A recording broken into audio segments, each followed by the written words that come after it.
So it finally happened. Russia has violated the national integrity of Ukraine. The essence of the aggressive nationalistic character of the regime that seized power in Kiev hasn't changed. By sending peacekeeping troops to rebel-held areas in Donetsk and Luhansk, NATO is outraged. Because when they sent troops to rebel-held areas in Libya, who ended up toppling Gaddafi, leading to the devastating destabilization of the entire region, leading to the rise of ISIS, leading to numerous mass casualty terror attacks throughout Europe, leading to the international migrant crisis, leading to soaring violent crime and sexual assaults throughout Europe, well that was different. It's okay when we do it. The recognition of the two separatist territories in Ukraine is a blatant violation of international law. Alexa, what's Kosovo? No, that was different. Save me the sanctimonious crap. Feeling bad about the Crimean annexation does not change the reality of the Crimean annexation being a completely justifiable fucking act by the Russian government, okay?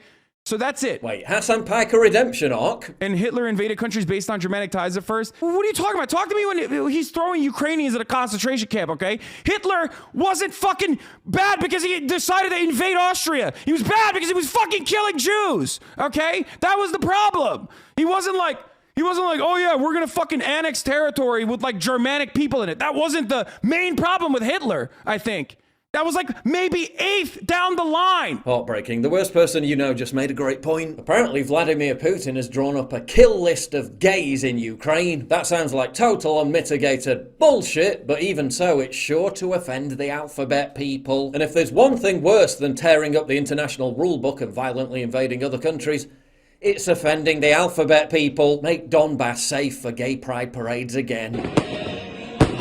Maybe NATO governments are just jealous of the Kremlin, despotically brutalizing minority groups for holding different beliefs. Yeah, I remember seeing that quite recently, and it wasn't in Moscow or Kiev. Oh my God!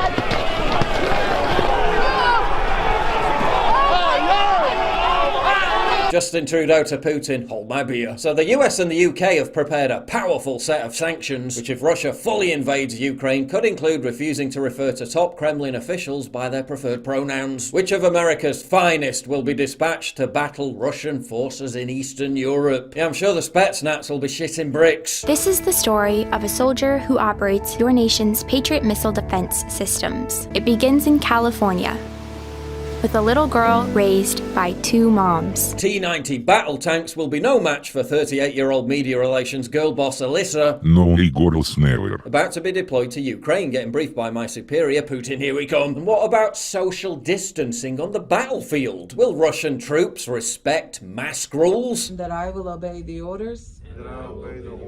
Of the President of the United States.